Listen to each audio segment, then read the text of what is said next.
Salutana Mikoi, I am Al and this is Checks and Balance episode 4. You know what's wild? A lot of us grew up thinking that being in debt is just a part of life. I mean, we turned 18 and the first thing you hear is go build your credit. Then you go to college, you take out student loans. Then after that, you go get a car and they tell you to finance it. And if you ever dream about getting something nice, go ahead and take those monthly payments. And before you even know what interest is, you're already trapped in a system based around owing people money. And the hardest part about debt isn't even always the money, it's the weight of it all.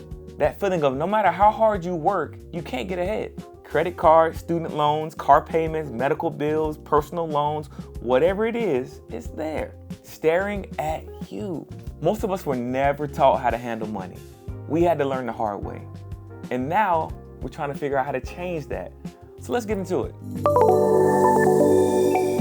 Before we can attack your debt, we need to see it all in one place. Open a spreadsheet, use YNAB, grab a notebook, whatever works for you. And you're gonna list every single debt you have. For each one, write down who you owe, the balance, the minimum payment, and the APR. Now let's break down some of those terms so we're all on the same page. Your balance is simply the amount of money you owe. The minimum payment is the smallest amount the company will allow you to pay without being considered late. And APR stands for annual percentage rate. That's basically the cost of borrowing the money. So if your credit card has a 24% APR, the credit card company is charging you 24% a year to carry that balance. And let me show you why that matters. Let's say you buy a TV for $1,000 on the credit card. If you pay that $1,000 off immediately, cool, no problem. But if you leave that balance sitting there month after month, the credit card company starts charging interest on what you owe. Interest is basically the fee you pay for borrowing money. So with the 24% APR, that debt starts to grow fast. And here's the dangerous part. That interest gets added onto your balance every month. So now next month comes, you're paying the interest of the original purchase and also the interest of the previous month. That's called compounding. And compounding is amazing if you're investing, but if you're in debt, it can be brutal. And this is why people feel trapped, because a chunk of that payment is eaten up by the interest before we even touch the balance. So if you're only making the minimum on a high interest debt, you're gonna end up spending way more than the original cost of whatever you bought. So that $1,000 TV that you just purchased could eventually cost you $1,400, maybe $1,600, maybe even more, depending on how long you carry that balance. That's why APR matters. It tells you how expensive your debt really is. So pull up your statement, log into your account, and pause the video if you need to. This is your debt inventory. You cannot build a strategy behind something you refuse to face. Once you've got your debt inventory, it's now time to pick a strategy. I've got 2 for you. Both of them work, but the one that works best is the one that's gonna stick for you. Method 1, the debt snowball. The first method is called the debt snowball. This is where you pay off the smallest balance first, no matter what the interest rate is. Here's how it works. You make the minimum payments on every debt. Then any extra money you find, even if it's just $20 or $50, you throw at the smallest balance. Once that debt is gone, you take everything you were paying on it and roll it into the next debt. That's the snowball. It keeps getting bigger and grows momentum. And honestly, this method works because of psychology. Seeing a debt completely disappear changes something mentally. You feel progress and you feel momentum. Method 2, the debt avalanche. The second method is called the debt avalanche. This is where you attack the highest interest rate first, no matter what the balance. Same setup, minimum payments on everything, but your extra money goes towards the debt with the highest APR. Why? Because high interest debt grows the fastest. If one of your cards has a 27% APR, that card is actively eating your money every single month.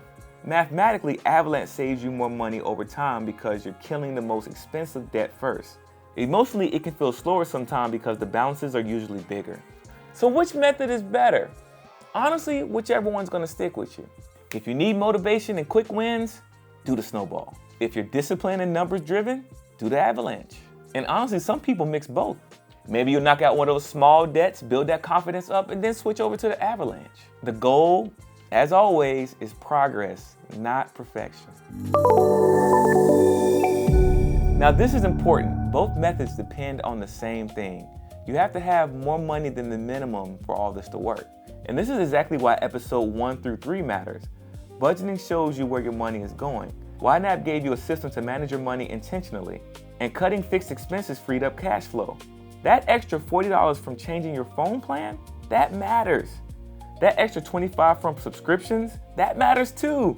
People think that financial progress only comes from those major changes, but that's not true. It's actually those small wins stacking up over time. Hey, you need to hear this. Those credit card companies love when you make the minimum payments. They love it because minimum payments keep you in debt longer. That's what they want. Remember this, the minimum payment is just the smallest amount of money they'll take before they call you late. In fact, if you only make the minimum payments, you could spend years paying off just one card. Sometimes decades. And because of interest, you could end up paying 2 to 3 times the original price of the item. That's why the minimum payment is the floor and not the goal. Always pay more than the minimum whenever it's possible, even if it's $20. A lot of us grew up thinking, if I can afford the minimum payment, then I can afford it. No, that's not the real question. The real question is, how much am I paying over time because of the interest? That's the part that nobody wants to talk about. Now let me be real with you. Paying off debt is not exciting. It's slow, it's boring, it's a process. Some months you'll feel like nothing's changing. That's normal. A few things help though. Track your progress visually. Some people use a debt thermometer and color it in every time the balance drops. It sounds childish, but it works incredibly well. Our brain needs to see progress. Now let me make this one distinction. Everything we talked about applies most aggressively to high interest consumer debt like credit cards and personal loans. Student loans and car loans are usually low interest and fixed term debt. Still important, and it still belongs in your inventory. But if you've got a student loan at 4% and a credit card at 24%, you already know where that extra money needs to go. All right, to bring it home, this is your homework. Go build that debt inventory. Figure that whole thing out.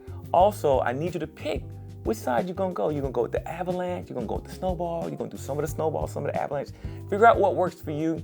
And honestly, the best thing for you to do is just stay consistent and throw a little extra money on top of some of those minimum balances.